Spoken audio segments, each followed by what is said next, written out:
Instagram fam, what is good? All that goodness. I've been away for a bit, man. Life has been lifing. You hear me? Yeah. Life has been lifing big time. But in the middle of all that, I have a lot of gratitude. And I wanted to come on here and just express my gratitude, share my gratitude, share, you see people who seem to be positive all the time and people who just seem to be happy all the time. And for some reason that gets annoying to people. Like, wow, why are you always positive? Why are you always happy? But you know what? We work for this. We work to stay positive. We work to stay happy. It takes work. So when you are feeling down, some bullshit going on, people talking to you, you're just not feeling in a good place, gratitude is a really good place to start to climb yourself out of that, that hole, if you will, or climb yourself out of that low, dark energy, right? Life is cyclical. We have the peaks and we have the valleys. We all experience them. If what you know about me, I've got a beautiful, life, right?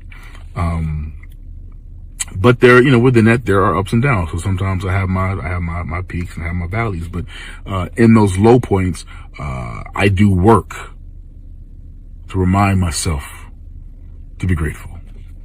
And I just want to pass that on because the first step out of that dark, low vibration is gratitude. And even when I got on Instagram and, there's so much depressing shit on Instagram.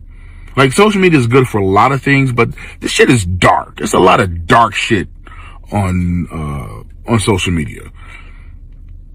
But even in that, it still made me grateful for all of you guys, right? All of you who have continually supported me, encouraging me, rocked with me, for years. I don't even know how long I've been on Instagram, but I got friends on here from the Facebook days, from the MySpace days, right?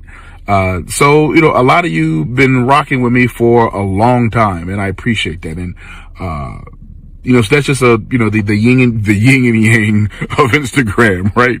All the dark, but then, a lot of stuff that makes me happy and makes me feel good and makes me feel warm, and makes me feel grateful. So I just want to pass that on.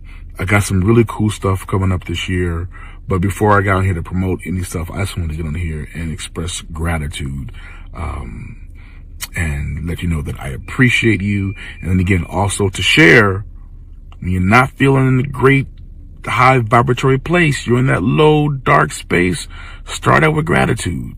And just remember, happiness does take work. Positivity does take work.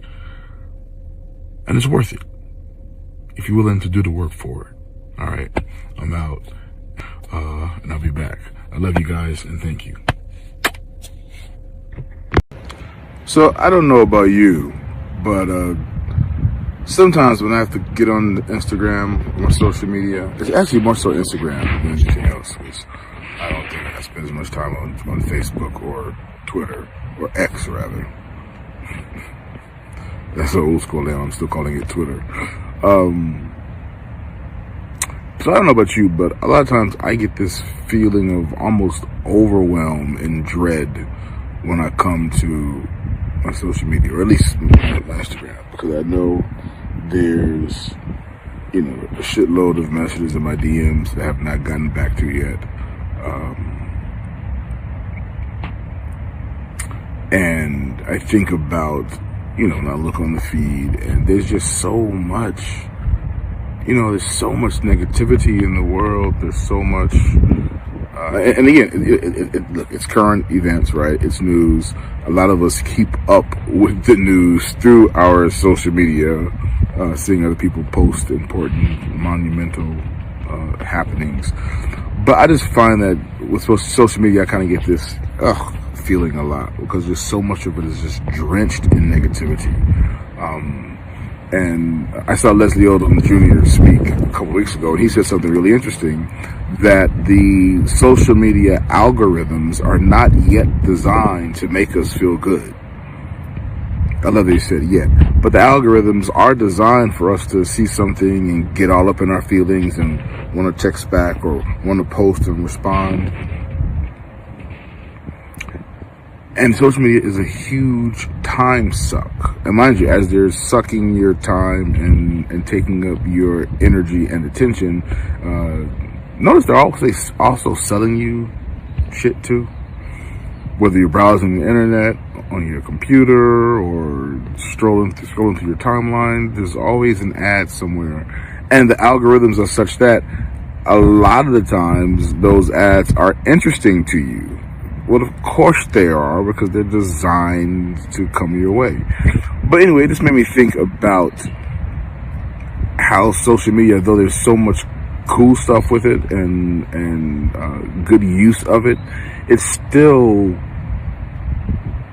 permeated with this feeling of low vibration.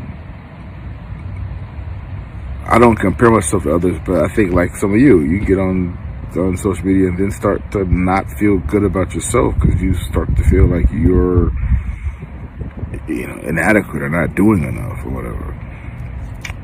But anyway, so for me, taking some time away from social media is a necessity and a form of self-care. And as we talk about self-care and self-love, that's one of the ways that I have to be mindful about caring for myself. Eating right, cutting back on drinking, getting proper sleep, taking care of myself. Those are just a few examples, maybe not the best examples. Well, they're important examples, but that's not the exhaustive list. But just even those things, for me, fall under the umbrella of self-care. And if I know being on social media makes me feel a certain way, then I know I need to spend greater amounts of time off of social media. So I'm not just scrolling and posting and reposting content. So I'll just put that out there because I'm curious as to what forms of self-care do you take for yourself. Leave a comment. I'll get back on a check. But I'm just curious. I'm curious how people view self-care. And I think outside of the obvious, like all the obvious ones I came up with, eating right, working out, meditation, prayer, those are all important things. Just wondering what other things some of you might choose as a path of self-care. I'm asking for a friend, but I'm also asking for myself because I'm always looking for new